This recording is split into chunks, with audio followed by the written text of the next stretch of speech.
सुप्रभात बच्चों, आज हम अपठित गद्यांश का अभ्यास करेंगे।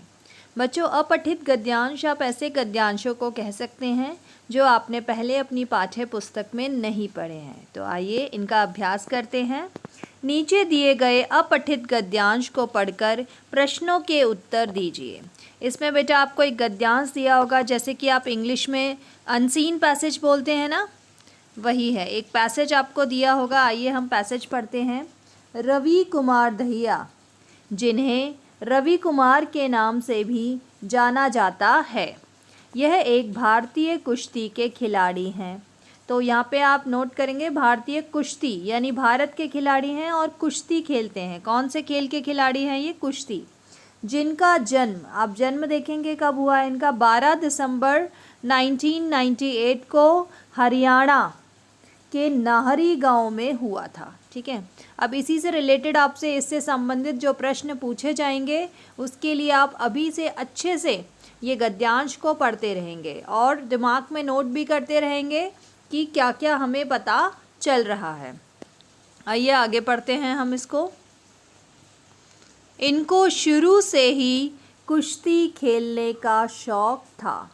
तो कुश्ती का ही होगा क्योंकि ये कुश्ती के खिलाड़ी हैं, तो शुरू से ये कुश्ती ही खेलते रहे होंगे, जिस कारण उनके पिता राकेश दहिया, तो अब पता चलता है इनके पिताजी का नाम क्या था? राकेश दहिया, अपने बेटे का सपना सफल करने के लिए या बनाने के लिए दूसरों के खेतों में काम किया करते थे। तो ये प्रश्न भी आपसे पूछा जा सकता है कि इनके जो पिताजी हैं, जो राकेश दहिया, वो अपने बेटे का सपना सफल करने के लिए क्या काम करते थे? तो दूसरों के खेतों में काम करते थे।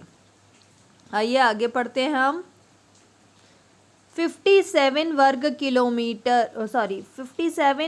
किलो वर्ग में लड़ने वाले भारत के रवि कुमार एक फ्री स्टाइल पहलवान हैं। तो ये भी पूछा जा सकता है ये किस तरह के पहलवान हैं, तो आपको पता होना चाहिए फ्री स्टाइल। ठीक है। जिन्होंने 2019 में हुए वर्ल्ड रेसलिंग चैम्पियनशिप में कांस्य पदक को इंग्लिश में बोलते हैं ब्रॉन्ज मेडल। आप सभी को पता है 3 टाइप के मेडल्स होते हैं। जो फर्स्ट आता है उसको गोल्ड मेडल मिलता है, जो सेकंड आता है उसको सिल्वर, और जो थर्ड आता है उसको ब्रॉन्ज मेडल मिलता है। गोल्ड को स्वर्ण पदक कहते हैं, सिल्वर को रजत पदक कहते हैं और ब्रॉन्ज को कांस्य पदक कहते हैं। ठीक है, ये आपकी इंफॉर्मेशन के लिए था। अब इन्होंने 2021, देखिए 2021 में जो टोक्यो ओलंपिक हुए थे, यानी जो ओलंपिक गेम्स होते हैं वो टोक्यो में जो हुए थे, वहाँ भारत का प्रतिनिधित्व करते हुए रजत पदक यानी सिल्वर मेडल अपने नाम किया, यानी इन्होंने सिल्वर मेडल जीता था। अब बच्चों आपकी बारी है। अब मैं आपसे इसमें से कुछ प्रश्न पूछूंगी और आपको मन में सोचना है कि आपको उत्तर आते हैं या नहीं। पहला प्रश्न, रवि कुमार दहिया किस खेल के खिलाड़ी हैं? तो सबको पता है कुश्ती, क्योंकि ये मैं बता चुकी हूँ ये कुश्ती के खिलाड़ी हैं। ठीक है, तो आप नोट करते रहेंगे ये प्रश्नोत्तर। सेकेंड क्वेश्चन, रवि कुमार का जन्म कब हुआ? तो रवि कुमार का जन्म 12 दिसंबर 1998 को हुआ। ठीक है, 12 दिसंबर 1998 को। ये सारे प्रश्न हम गद्यांश में से ही पूछ रहे हैं। अभी मैंने आपको समझाया भी था, सारे प्रश्न आपको गद्यांश में से मिल जाएंगे। जिसने गद्यांश की स्क्रीनशॉट नहीं ली है वो ले सकता है। प्रश्न 3, रवि कुमार के पिताजी का नाम लिखिए। तो पिताजी का नाम भी मैं आपको बता चुकी हूँ, राकेश दहिया। ठीक है। नेक्स्ट क्वेश्चन, राकेश दहिया अपने बेटे का सपना सफल बनाने के लिए क्या काम करते थे? तो ये क्वेश्चन भी हम डिस्कस कर चुके हैं कि दूसरों के खेतों में काम किया करते थे। प्रश्न 5, किस ओलंपिक में रवि कुमार ने भारत का प्रतिनिधित्व करते हुए कुश्ती में रजत पदक जीता? तो कौन से थे? टोक्यो ओलंपिक, 2021 में आयोजित टोक्यो ओलंपिक्स में भारत का प्रतिनिधित्व करते हुए रजत पदक जीता। ठीक है। अब रवि कुमार दहिया का जन्म कहाँ हुआ था? तो आप सभी को पता है कि हरियाणा के नाहरी गांव में हुआ था। प्रश्न 7, रवि कुमार को शुरू से ही क्या खेलने का शौक था?